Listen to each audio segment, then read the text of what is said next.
recién me conecto con ustedes. Me están programando algunas clases en este momento del capítulo de inmunología, así es que con Key coordinaré las otras clases que tengo en este capítulo. Muy bien. Hoy día, pasa la siguiente, por favor, Key. Vamos a ver esta clase del sistema del complemento. Son proteínas, ¿no es cierto?, que actúan en respuesta a una presencia de un antígeno.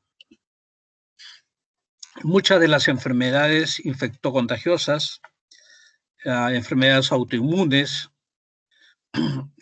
cáncer, etcétera, producen una respuesta inmunológica de nuestro organismo, y muchas de estas proteínas que conforman el sistema de complemento se ven afectadas.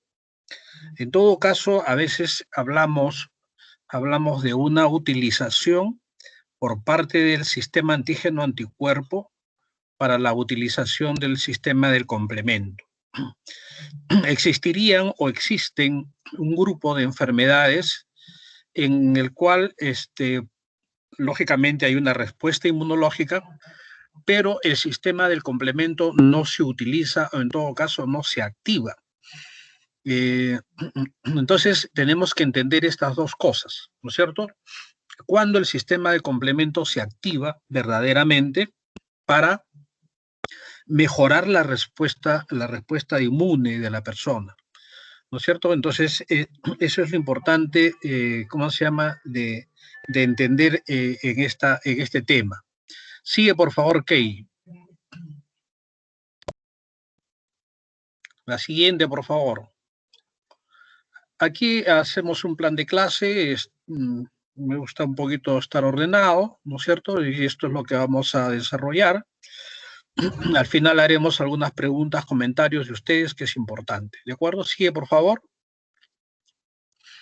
Los objetivos que tenemos para esta clase, lógicamente, conocer los puntos más importantes del sistema de complemento, ver cómo se activa, cuáles son las funciones biológicas y lógicamente lo que yo estaba diciendo, el problema de las deficiencias del sistema de complemento, que también es otro tema importante en la biología humana, ¿no? Muy bien, continuamos. Sigue, por favor. Esta es una breve historia de cómo evoluciona el sistema, el hallazgo del sistema de complemento. Ehrlich es el primero en explicar la actividad de parte o en todo caso del suero, ¿no es cierto?, en el tema de inhibición de crecimiento bacteriano. Bordet, Jules Bordet también demuestra que en ese entonces no se denomina todavía complemento, sino se denomina lexina, y demuestra que lisa, ¿no es cierto?, lisa bacterias, y en este caso probó en el año 1919, el suero de oveja, y este suero inhibió crecimiento de Vibrio cholera. Él demuestra entonces que el suero tenía una sustancia que inhibía crecimiento bacteriano y le llama alexina.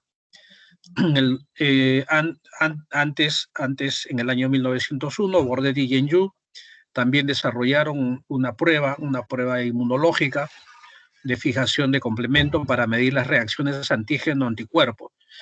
Eso es lo que yo explicaba al inicio, ¿no es cierto? Hay reacciones inmunológicas antígeno-anticuerpo que necesitan, ¿no es cierto?, fijar o utilizar, como decimos en medicina, que utilizan o fijan el complemento. Entonces veremos en el transcurso de las clases alguna de estas cosas. Ferrata en el 1907 también descubre otros componentes de complemento, descubre otras proteínas, ¿no es cierto? Y hacemos un resumen diciendo de que el sistema de complemento es utilizado para eliminar complejos inmunitarios de la circulación y llevarlos al vaso y al hígado para ahí terminar su destrucción. Muy bien, seguimos por favor. Siguiente. El sistema de complemento es un componente clave de la inmunidad innata, es decir, propio de cada persona, que emite señales de alarma en presencia de patógenos, complejos inmunes o restos celulares. Estamos hablando básicamente de los patógenos y de los complejos inmunes. Hemos dicho de que muchas de estas enfermedades autoinmunes, ¿no es cierto?, o de reacción inmunológica, también tienen que ver con este tema del sistema de complemento, como vamos a ver en las próximas láminas. Y los patógenos, sobre todo, gran positivos y gran negativos, hongos, parásitos, etcétera, tienen que ver también con la respuesta inmunológica de este sistema de complemento. Entonces, el sistema de complemento también forma parte de aquello que le pertenece a la persona, ¿no es cierto? Cada persona tiene un perfil inmunológico. Eso ya lo entendemos, ¿no es cierto? Aquí no hay compartición o compartir cosas con los hermanos, por ejemplo, aun cuando seamos gemelos o cuando seamos mellizos. No hay ese tema. Entonces cada uno maneja su propio patrón inmunológico, ¿no es cierto? Entonces esto también es importante. El sistema de complemento es un sistema multiproteico, es decir, está conformado por una gran mayoría, una gran cantidad de proteínas. Algunos hablan de 30 o más, etcétera. Y eso a veces un poco que en la historia de la evolución científica es que cada día se van apareciendo nuevos temas en estas cosas de la inmunología, ¿no es cierto? Muy bien, seguimos diciendo que es el mediador humoral primario de las reacciones antígeno-anticuerpo. Y es como misión principal, ¿no es cierto? Hemos dicho nuevamente eliminar los patógenos de la circulación sanguínea. Muy bien, sigue por favor. El mecanismo de acción del sistema de complemento es un mecanismo en cascada. Es decir, hay un punto de partida y tiene que terminar. ¿No es cierto? Se activa el sistema de complemento y termina con la lisis o destrucción del agente patógeno. Es igual que la cascada del sistema de la coagulación, ¿no es cierto? El sistema de coagulación comienza con la herida y termina con la formación de costra. Entonces aquí también tenemos igual, el sistema de complemento se activa por algún mecanismo, como vamos a ver luego, y tiene que terminar en la lisis bacteriana. Como decimos, más de 30 proteínas séricas solubles son los que conforman este sistema de complemento. Y hay lugares en donde se sintetizan estas fracciones proteicas. Existe también un enlace entre la inmunidad específica o adaptativa con la inmunidad innata, ¿no? Muy bien, cuatro funciones importantes que debemos destacar en este rato. Entonces, lisis del antígeno, del cual estamos hablando, y aquí hablamos de una respuesta inmune mediada por anticuerpos, ¿cierto? Es decir, también podemos hablar de, ¿cómo se llama?, una respuesta de tipo linfocito T, porque muchas veces es la respuesta tipo celular. Y como también hemos dicho, es importante, ¿cómo se llama?, en el sistema humoral, ¿no? Que es la parte de actividad principal del sistema de complemento. Actúa como anafilotoxinas y esto tiene que ver con la respuesta inflamatoria, ¿no es cierto? La respuesta importante inflamatoria de algunas partes, de algunos componentes del complemento. Ayudan a amplificar la respuesta humoral específica, es decir, mejoran la respuesta inmunológica de los anticuerpos, ¿no es cierto?, que se forman en respuesta de ¿cómo se llama?, de antígenos. Y la eliminación de inmunocomplejos, es decir, que se realiza por por una vía que se llama la vía clásica, que vamos a ver luego. Cuatro funciones importantes en el sistema de complemento, ¿de acuerdo? Revisamos nuevamente la lisis del antígeno o del patógeno, ¿no es cierto? La producción de anafilotoxinas, que es la respuesta inflamatoria, que mejoran la respuesta humoral específica, ¿no es cierto? Mejorando respuesta inmune, y la eliminación de inmunocomplejos como parte de ¿cómo se llama?, de la presencia de enfermedades que forman inmunocomplejos. Siguiente, por favor. Muy bien, entonces, como hemos dicho, la lisis celular, es decir, como decíamos, la respuesta a presencia de células bacterianas, entre ellas gram positivas, gram negativas, parásitos, virus, el mismo eritrocitos pueden ser también, en el caso de histocompatibilidad, ¿no es cierto?, sanguínea, y otros tipos de células, ¿no es cierto? Otros tipos de células. Las bacterias gram positivas son más resistentes a la acción de complemento por su misma capacidad,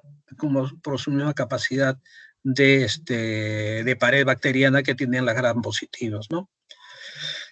Ya hemos dicho, respuesta inflamatoria, la de anafilotoxina, y la presencia de la fracción proteica C5A, que es una de las más importantes en el trabajo de anafilotoxina. También C3A. El problema de opsonización de antígenos, en donde la fracción C3b, que es la mejor opsonina que tiene el complemento. Sin embargo, el C34b también es una parte de la fracción proteica, que también hace un trabajo de opsonización, es decir, preparar al antígeno para que el anticuerpo o el fagocito, lo elimine o lo absorba, ¿no? O lo fagocite, valga la redundancia. Neutralización de virus, es decir, por unión del anticuerpo con el complemento, es decir, hay enfermedades virales, como decía, que tienen la necesidad de utilizar el sistema de complemento para mejorar la respuesta inmunológica. Y finalmente ¿cómo se llama? La actividad quimiotáctica también de algunas fracciones como C5A. Entonces, todos estos vamos a repetir en algunas láminas posteriores también nuevamente las actividades que estamos viendo en esta lámina. Siguiente, por favor. Las vías de activación, porque el sistema de complemento no está activado todas las 24 horas, ¿no es cierto? No, si estuviese activado las 24 horas estaría haciendo daño a nuestro sistema inmunológico, y eso no puede suceder. Entonces, para que funcione el sistema de complemento tiene que activarse. Tenemos tres vías de, ¿cómo se llama?, de acción: la vía clásica, la vía alterna y la vía de las lectinas, que están unidas a manosa, ¿cierto? Tres vías, tres formas de cómo activarse ¿cómo se llama?, el sistema de complemento. La más conocida y la que funciona también de manera mejor es la vía clásica, que tiene que estar activado por complejos inmunes, por células apoptóticas. Algunos virus y bacterias gram negativas son los activadores por esta vía del complemento. En la vía alterna tenemos también la presencia de bacterias, hongos, virus y células tumorales. Aquí no hay necesidad de formar un complejo inmune para que el sistema de complemento se active. Igualmente sucede con la vía de las lectinas, que son microorganismos con grupos de manosas terminales, es decir, hay la presencia de este azúcar, ¿no es cierto?, para la activación del sistema de complemento. Entonces, de activación, la clásica, la alterna y las lectinas. Y sus activadores. Seguimos, por favor. Esta es una lámina en la cual a veces es importante porque hay que saber leer bien, y cuando uno revisa un artículo o revisa su texto, ¿no es cierto?, y hay un lenguaje, hay una sistemática, ¿no es cierto? La letra C, por ejemplo, en la vía clásica y la vía lítica va seguida siempre de un número. En la vía alterna no se utiliza la letra C, solamente se utilizan ya ¿cómo se llama? El activador, que puede ser una letra o una palabra, como vamos a ver luego. Entonces, en la vía clásica sí utilizamos la letra C. Por ejemplo, aquí te dice componente activo, barra sobre el C4B minúscula, 2B minúscula. Quiere decir que este complejo proteico está activado. Cuando tiene la barra en la parte superior, significa que está activado. Cuando está en letra minúscula, ¿no es cierto? Por ejemplo, A y B son fragmentos, ¿no es cierto? Que pueden ser un fragmento más grande que el otro. Por ejemplo, el A puede ser un fragmento más grande que el B. En todo caso, se ha partido, ¿no es cierto? La fracción proteica. Cuando lleva una I delante ¿cómo se llama? De toda la fracción proteica, quiere decir que está inactivado o está inhibido. Es indistinta la palabra inactivación o inhibición, suena, ¿cómo se llama? En un lenguaje común. Entonces aquí tendríamos el inactivador o inhibidor de C3b. Muy bien, hay receptores, ¿no es cierto? Existen ahora muchos receptores para estas proteínas y cada receptor puede tener un número también, ¿no es cierto? Por ejemplo, el receptor de C3 tiene CR1, CR2, CR3, CR4, ¿no es cierto? Etcétera. Hay otros tipos también, ¿cómo se llama? De cómo denominar los receptores, ¿no es cierto? El CD35 es un receptor de C3b o CR1, el CD11b minúscula con raya slash, CD mayúsculas 18 para C3R, es el receptor para inhibidor de C3b. Es decir, aquí hay que aprender un poquito el lenguaje, la semántica de este sistema de complemento, que lógicamente hay que saberlo utilizar. ¿De acuerdo? Muy bien, siguiente, por favor. Muy bien, esta es la activación, el esquema de la activación por la vía clásica.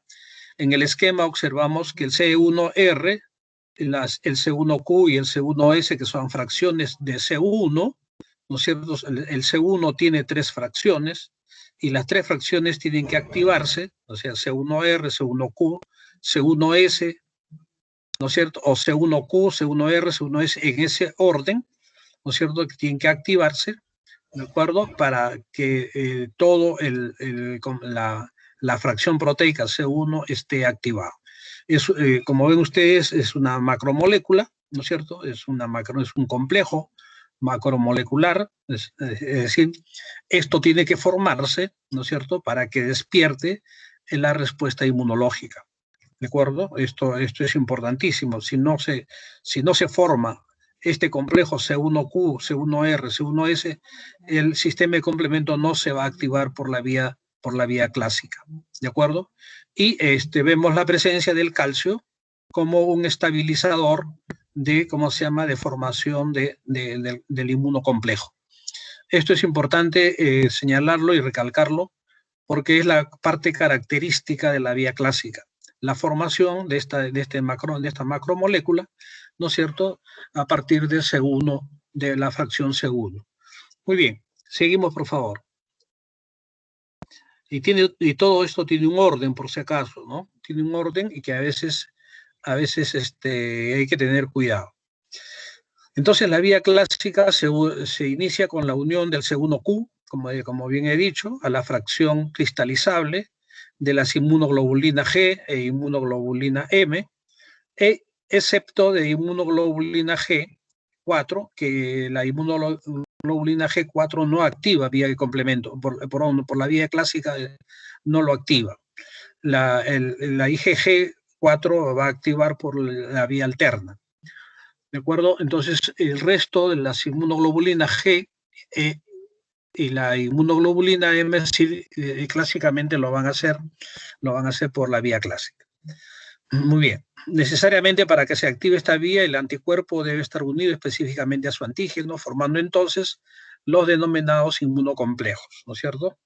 Que eso ya estamos repitiendo varias veces. Entonces, la vía clásica se activa cuando reconoce el inmunocomplejos antígeno-anticuerpo. Y acá en la parte inferior especificamos que la IgG1, G2, G3 y la inmunoglobulina M son las únicas inmunoglobulinas que van a activar por la vía clásica. De todas ellas, la inmunoglobulina G3 es la mejor activadora, ¿no es cierto? DNA, proteína C reactiva, tripsina, también van a activar por la vía clásica. Muy bien. Seguimos, por favor. Seguimos. Muy bien, entonces, el otro, ya hemos hablado del C1, vamos a dar algunas ideas más complementarias. Es una proteasa multimolecular con capacidad para unirse a microorganismos patógenos y convertir una señal de reconocimiento en eventos proteolíticos altamente específicos. Esto es importantísimo, ¿no es cierto? Señalar que esta fracción C1 es importante para que se active ¿cómo se llama? El sistema de complemento por la vía clásica.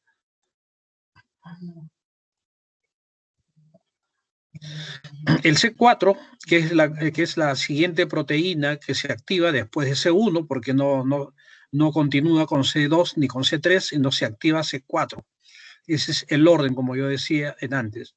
A veces no es la secuencia en números, 1, 2, 3, 4, 5, 6, 7, sino que aquí C1 va a activar necesariamente C4, que también es un complejo proteico que tiene tres cadenas polipeptídicas, el alfa, beta y gamma, ¿no es cierto? Y este componente también está codificado, como dice bien ahí, en el cromosoma 6, en el brazo corto, ¿no es cierto? Y también forma parte del sistema mayor de histocompatibilidad de clase 3, ¿no es cierto? De clase 3.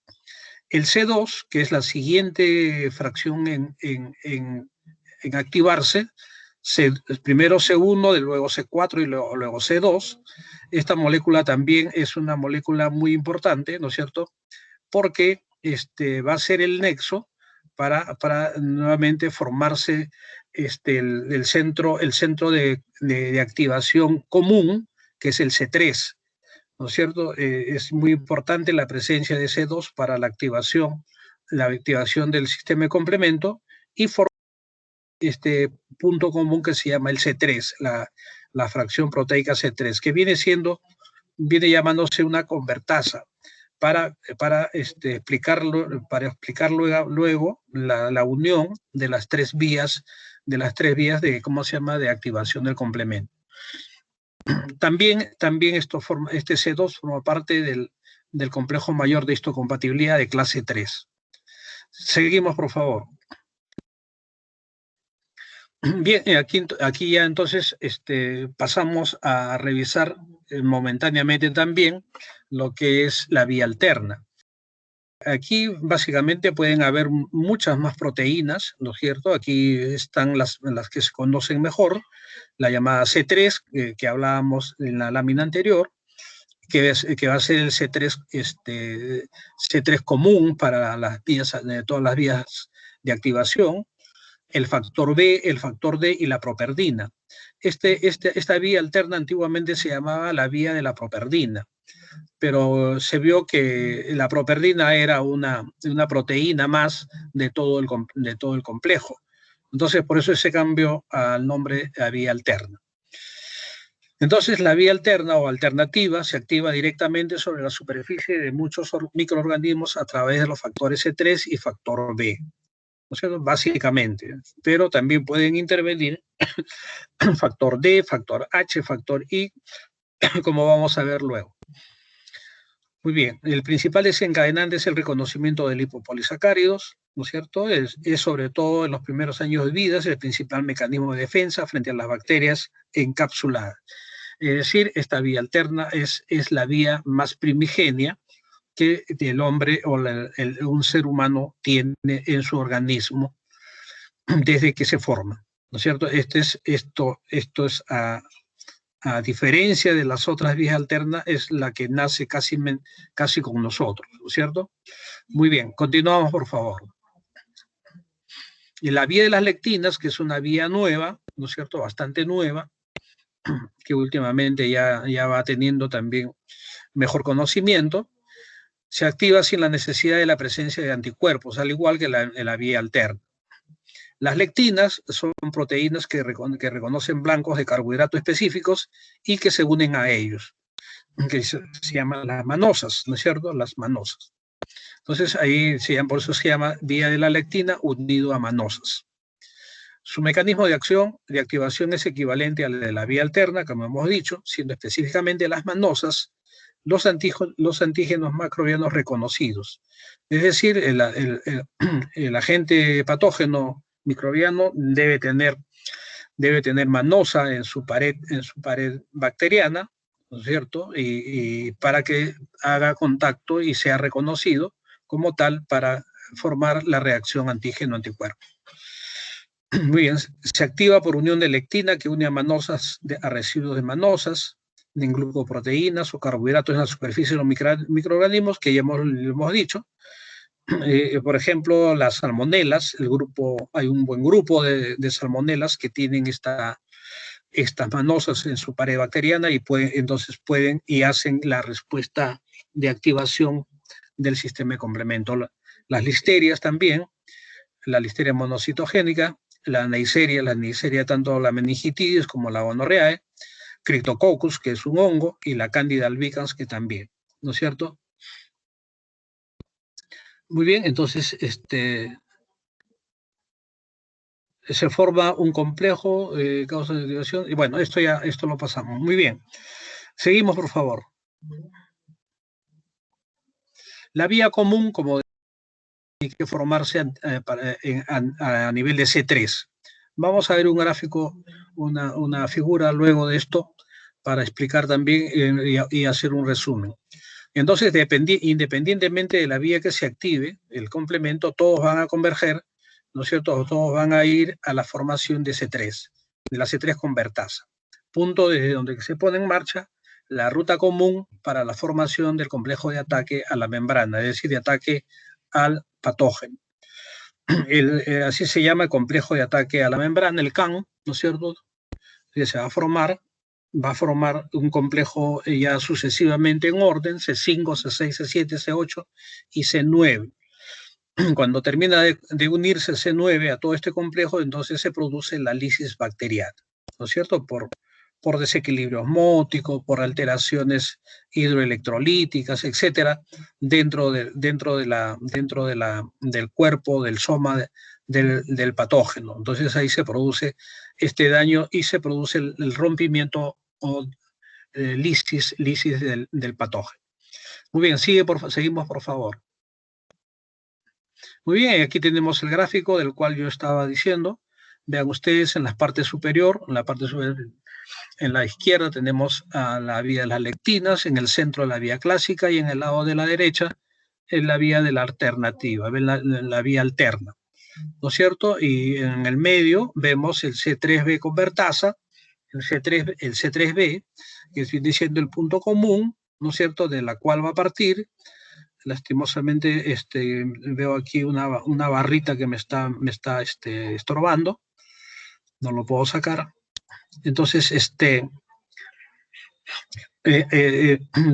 va de C3b, ¿no es cierto? Va a ir a C5, C6, C7, C8 y C9, que va, ¿cómo se llama? Finalmente a producir la lisis bacteriana o la lisis del patógeno, de que se encuentre estimulando o activando este sistema de complemento. Vemos entonces la presencia en ambas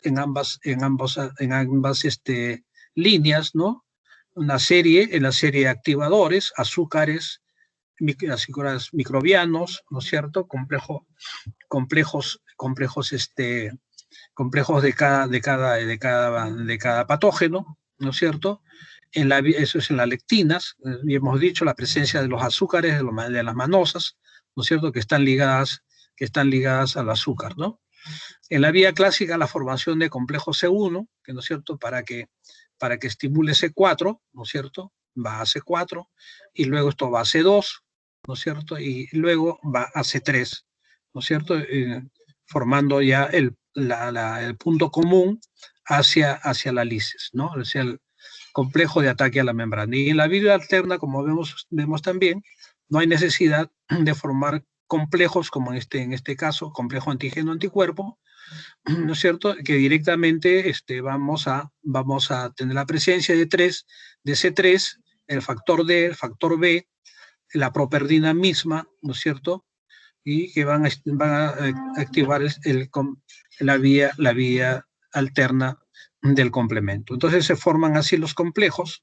Esto significa que está activado C3B, B mayúscula, B minúscula, con la fracción B minúscula, C3B.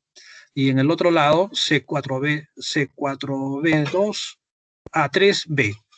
Y también va a incluir la continuación de C5, ¿no es cierto? Vean, estos son complejos activados. Cuando tiene la rayita encima es porque está activado la fracción proteica. Muy bien, continuamos, por favor. Esto es lo mismo que la lámina anterior, un poquito a colores, más clarito me parece, ¿no es cierto? Sin embargo, es lo mismo. Y acá podemos ya ver, yo puedo verse la presencia de la cadena hacia C5, C6, C7, C8, C9, que es la vía lítica, ¿no? La vía lítica, es decir, la lisis del patógeno, ¿no es cierto? Muy bien. Seguimos, por favor. Esta lámina también que es parte de la activación del sistema de complemento para ver la presencia de la ozonización, la inflamación, cómo ingresa con los factores que van a activar en la vía alterna, ¿no es cierto? Y hemos dicho, en la vía clásica que tiene que formarse el complejo C1, ¿no es cierto? En las lectinas también, con sus azúcares, en la manosa, y vemos la parte final, ¿no es cierto? Hacia la derecha, cuando termina de formarse o unirse C9, se produce la lisis del patógeno.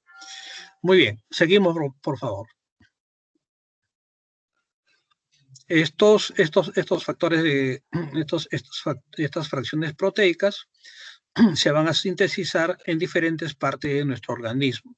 En el hígado, en el vaso, los macrófagos, fibroblastos, neumocitos, células renales, células epiteliales intestinales y genitourinario, tejido adiposo, es decir, en diferentes partes o en diferentes células de nuestro organismo se van a formar las fracciones proteicas.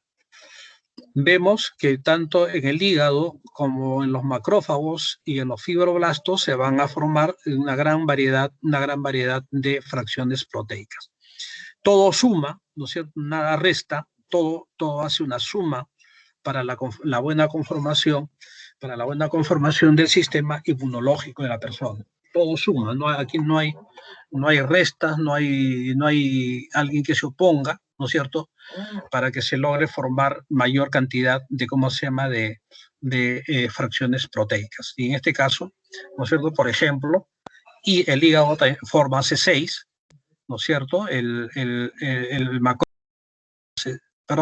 vaso también forma C6, ¿de acuerdo? C3 forma el hígado, C3 forma fibroblasto, neumocitos y las células renales, ¿de acuerdo? Entonces, existen las especificaciones también para cada uno de ellos, ¿no? Muy bien, continuamos, por favor. Seguimos. Ahora encontramos y vemos la lectura de las proteínas reguladoras del sistema de complemento, es decir, porque el sistema de complemento, no, como decía antes, no puede estar funcionando las 24 horas. ¿No es cierto? Tiene que regularse. Aquí quiero hacer un pequeño paréntesis, ¿no es cierto?, con el problema que tenemos en este momento con el COVID, ¿no? Este virus, este coronavirus que ha traído y va a traer nuevos conocimientos en el tema inmunológico. Es decir, el problema de tormenta de citoquinas, que haremos una clase de citoquinas. A mí me toca hacer una clase posterior de citocinas o citoquinas, y por ahí podemos hablar algunas cosas más. Entonces, el sistema de complemento tiene que estar controlado, ¿no es cierto? Por ejemplo, hay una fracción inhibidor de C1, ¿no es cierto? Hay un factor regulador que se llama C4b, BP, o sea, de varias fracciones. El factor I también, que es un factor de inactivación, de C3b, de C4b, de algunos otros factores. La proteína S también, el SP40 también, que es parte o similar a la proteína S. Hay fracciones que bloquean la formación de C3 convertasa, ¿no es cierto? Si no lo bloquea a nivel de C1, por ejemplo, ¿no es cierto? Si se trata de la vía clásica, lo va a bloquear a nivel de C3 convertasa, ahí se detiene. Y esa es la proteína reguladora que se llama CD35. Y así como vemos, ¿no es cierto?, existen varias proteínas que tienen esta misión, es decir, controlar la actividad del sistema de complemento.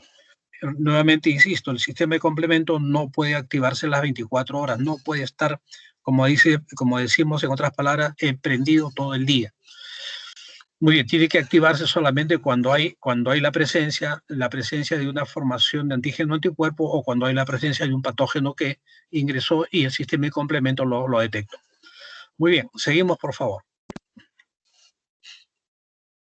Muy bien, entonces hay proteínas inactivadoras que controlan la actividad del complemento. Y esto es ya nuevamente un poquito repetitivo de la lámina anterior, ¿no es cierto? Sin embargo, vemos que también podemos hablar de, número 1, inhibidoras, el inactivador C1, como hemos dicho, el de C3b también, ¿no es cierto? Hay proteínas reguladoras, también igual, la proteína ligadora C4, inactivador de anafilotoxinas, etcétera. Las proteínas protectoras también, etcétera. Cómo se han diseñado para la didáctica de estas proteínas. Seguimos, por favor. Siguiente. Hay receptores, como antes también decía, hoy día se conocen, ¿no es cierto?, los receptores. Hay receptores derivados de C3, hay receptores para C5a, es decir, hoy en día existen lugares específicos, ¿no es cierto?, específicos para la unión, ¿no es cierto?, para la unión, el contacto de estas fracciones proteicas.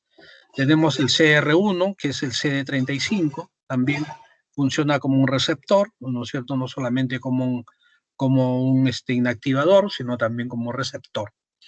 Y esto, ¿cómo se llama?, es posible que se encuentren, ¿no es cierto?, en el sistema mononuclear, en el sistema de neutrófilos, en los linfocitos T y B, en los eritrocitos, es decir, en todas las células inmunológicas que nosotros tenemos.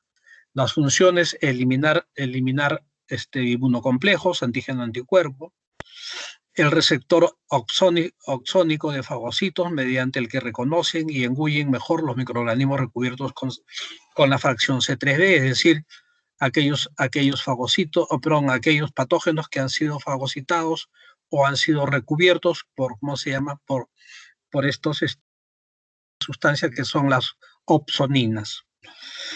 Muy bien, los eritrocitos y plaquetas también captan a través de este receptor inmunocomplejos opsonizados y también los llevan a los fagocitos para que sean destruidos, ¿no es cierto? Muy bien. Y estimulan pues la fagocitosis, ¿no? Muy bien, seguimos por favor. Receptores de complemento, otros receptores, CR2, CD21, se encuentran en los linfocitos B, formando un complejo trimolecular junto con otras dos proteínas que son la CD19 y la CD81. Esta se puede unir a varios productos de degradación derivados de la fracción C3b, ¿no es cierto? Aquí tenemos la presencia de, por ejemplo, podemos tener unión a virus Epstein-Barr, que causa mononucleosis infecciosa, ¿no es cierto? Vean ustedes, ¿no es cierto?, la actividad o la presencia del sistema de complemento en estas enfermedades virales. Muy bien. El receptor CR3, que es la unión, ¿no es cierto?, de CD11B y el CD18, que es, por eso se llama integrina, ¿no es cierto? Se llama integrina. Integrado por las moléculas CD11ABC y por las CD18, y está presente en los polimorfos nucleares, en los neutrófilos, en las células cebadas, en las células natural killer, en los linfocitos glandulares, y tiene que ver mucho con la adhesividad celular leucocitaria, ¿no es cierto? También está relacionada, ¿no es cierto?, a infecciones, desprendimiento tardío del cordón umbilical, es decir, vean ustedes, ya estamos entrando, ¿no es cierto?, a otros tipos de patologías, ¿no? Entonces, tiene que ver todas estas cosas hoy en día con todas estas patologías, no solamente de tipo infeccioso, sino también de tipo inmunológico o autoinmune, como es el desprendimiento tardío del cordón umbilical. Muy bien, continuamos, por favor. El receptor de CR4, C11, C y la unión de CD18 también es una integrina, ¿no es cierto?, presente en los neutrófilos, macrófagos, monocitos, plaquetas y linfocitos B. Es capaz de unir opsonina con el inhibidor de C3b y también realiza un trabajo de fagocitosis. El receptor de C5a, también llamado C3a, unido a C4R, C5AR, capta las moléculas de C5a que forman parte de la activación del complemento. Se encuentran también en las células fagocíticas, los mastocitos, los basófilos, y tienen como función unir los fragmentos de C3A, C4A y C5A, los cuales son denominados las anafilotoxinas, que interactúan induciendo degranulación y liberación de aminas vasoactivas. Que esto es básicamente la parte fisiopatológica, ¿no es cierto? La reacción fisiopatológica de este receptor C5A. Seguimos, por favor. Siguiente. El complemento y la respuesta inmunomoral, que también ya esto lo entendemos, que tiene que estar relacionado al trabajo que hacen las inmunoglobulinas, ¿no es cierto? Muy bien. Aquí vemos el complemento y la inflamación, ¿no es cierto? Ya esto también lo entendemos bastante porque hemos hablado de las anafilotoxinas que producen la acción inflamatoria, ¿no es cierto? Y en donde hemos dicho que el C5A es la más potente anafilotoxina que tenemos, ¿no? Su acción deriva de los siguientes efectos: la activación de células mieloides, quimiotaxis sobre polimorfos nucleares neutrófilos, monocitos, macrófagos, eosinófilos, mastocitos y basófilos, de granulación de mastocitos y tisulares. Y tenemos el complemento y complejos inmunes, que ya hemos dicho, ¿no es cierto?, que muchas infecciones bacterianas, parasitarias, muchas infecciones autoinmunes forman estos complejos inmunológicos que tienen que en algún momento, ¿cómo se llama?, que tienen que romperse o alisarse, porque de lo contrario van a hacer severo daño a nuestro organismo. Por ahí vemos un problema, ¿no es cierto?, a nivel intracelular, que es el síndrome de Goodpachuk, ¿no? Como veremos en otras láminas que más adelante. Seguimos, por favor. Siguiente. Muy bien, entonces en estas láminas podemos ya hablar un poco más de las inmunodeficiencias del complemento, ¿no es cierto? Porque existen, ¿no es cierto?, patologías propias del sistema inmunológico, ¿no es cierto?, que van a alterar, lógicamente, gran parte de la presencia de las fracciones proteicas del complemento y, por ende, van a alterar la vía clásica, la vía alterna, etcétera, la vía de las lectinas, etcétera, van a alterar a sus proteínas reguladoras, etcétera, ¿no es cierto? Y existen, pues, patologías que ya hoy en día se reconocen como específicas, ¿no? Vamos a ver, ¿cómo se llama? En algunas enfermedades, cómo ya, ¿cómo se llama? Se han denominado, se han especificado las fracciones proteicas para cada una de ellas. Muy bien, hay datos estadísticos, ¿no es cierto? Hay datos estadísticos que nos dicen que la fracción proteica C9, por ejemplo, es una de las deficiencias a nivel mundial más frecuentes. En Europa, por ejemplo, también se dice que el C1 inhibidor también es una de aquellas que se ve muy altamente alterado, ¿no es cierto? Etcétera, ¿no? Vamos a ver en unos cuadros que vienen más adelante. Sí, seguimos, por favor.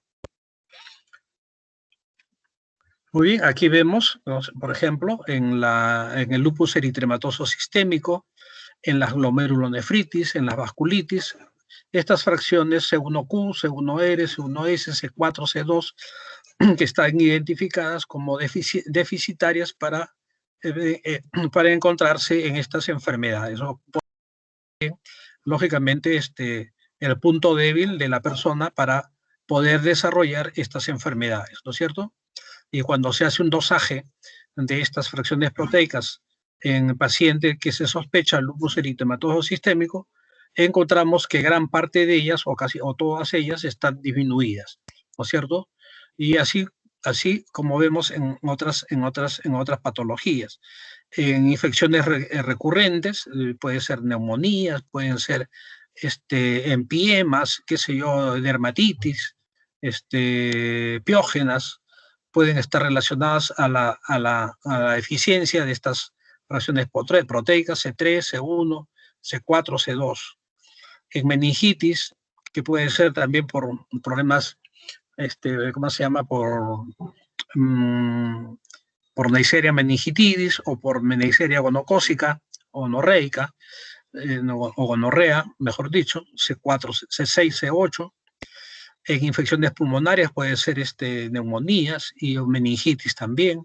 El factor D, nuevamente el lupus eritematoso sistémico, en el lupus discoide, properdina, glomurulonefritis, membranoproliferativa, síndrome hemolítico, urémico, infecciones por neiserias, factor H, infecciones en niños y adultos no bien definidos, la presencia de las manosas, ¿no es cierto?, unidas a lectinas, en el angioedema hereditario, inhibidor de C1, déficit de CD59 o CD55, en estas enfermedades como la hemoglobinuria paroxística nocturna, por ejemplo, ¿no es cierto?, que producen hemólisis en las personas.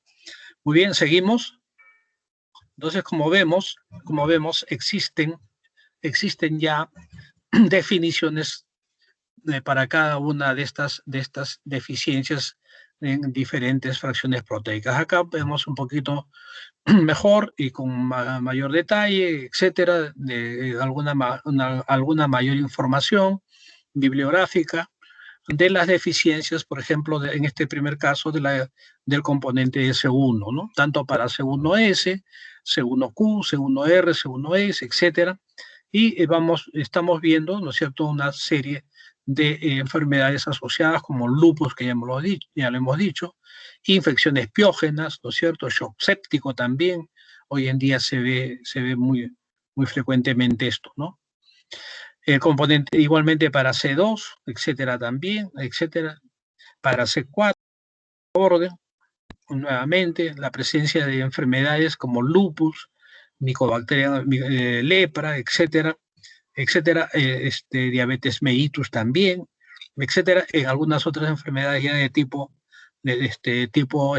metabólico, como problemas tiroideos también, ¿no?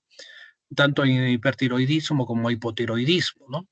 O en todo caso tiroiditis de Hashimoto, ¿no?, que son enfermedades autoinmunes. Muy bien. Y la diabetes mellitus de tipo 1, que también es una enfermedad autoinmune, ¿no es cierto? Muy bien. Seguimos, por favor. Siguiente, por favor, Kaylee. Acá vemos ya deficiencias de la vía alternativa, del factor D, también, ¿no es cierto? Cuando hay déficit de este factor, también vemos infecciones por neumococos para producir neumonías, hemófilos influenza, estafilococcus, neiserias, ¿no es cierto?, meningitis, etcétera, que son bastante a veces muy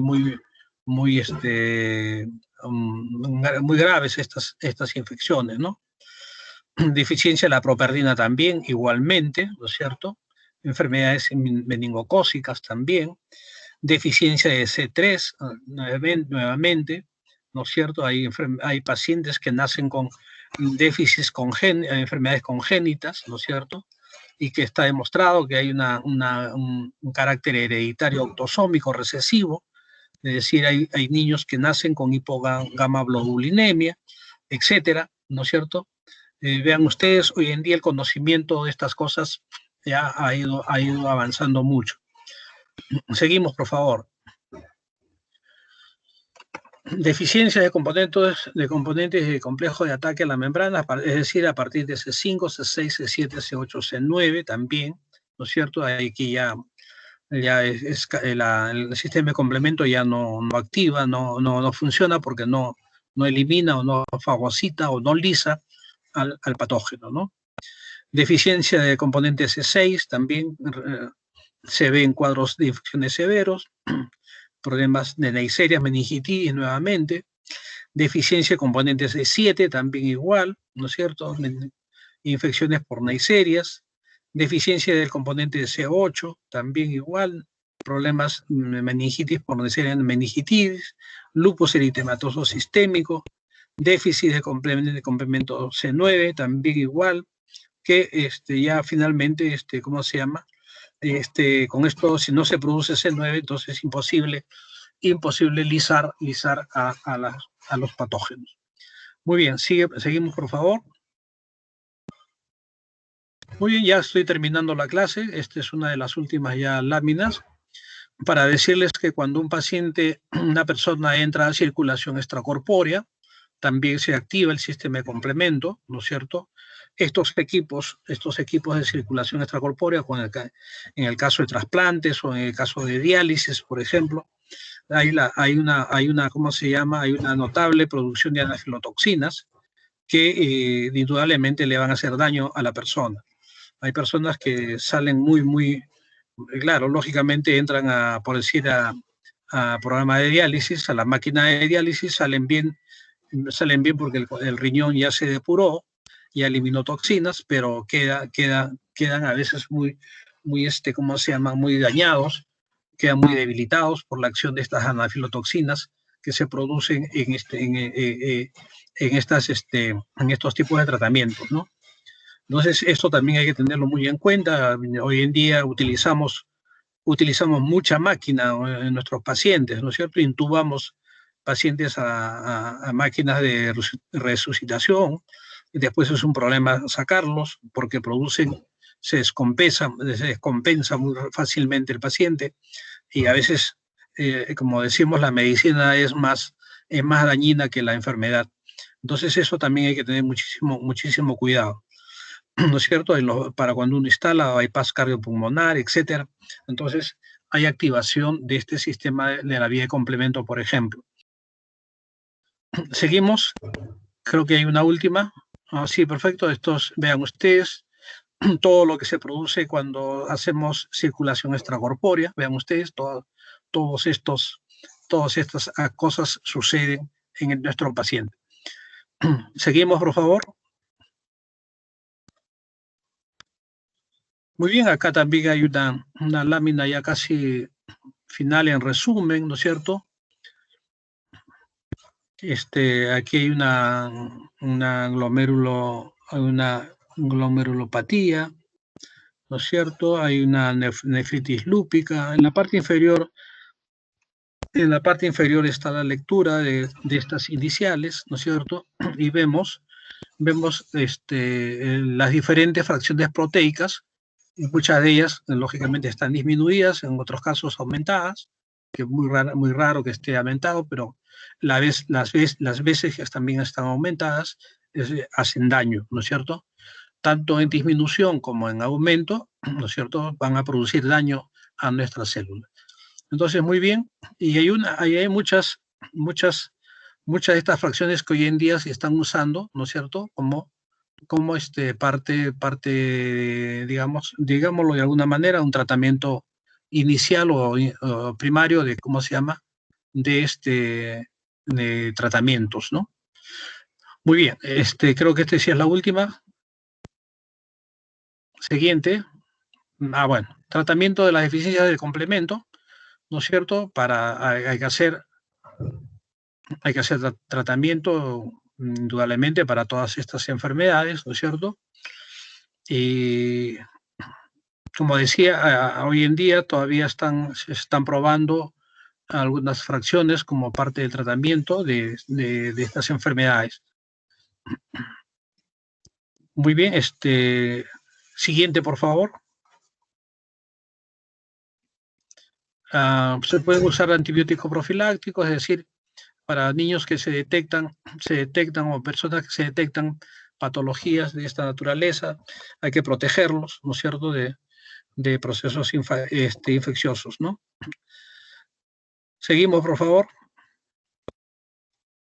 Muy bien, y aquí les dejo algunos enlaces de bibliografía para que ustedes puedan hacer una revisión también complementaria, valga la redundancia de la clase. Muy bien, estoy a disposición de ustedes para preguntas, comentarios que quieran hacer. Gracias, Kei. Nada, doctor. Más bien, chicos, si quieren preguntar, activen su micrófono. Pueden activar su micrófono, o si no por el chat, también pueden escribir, creo que puedo ver el chat.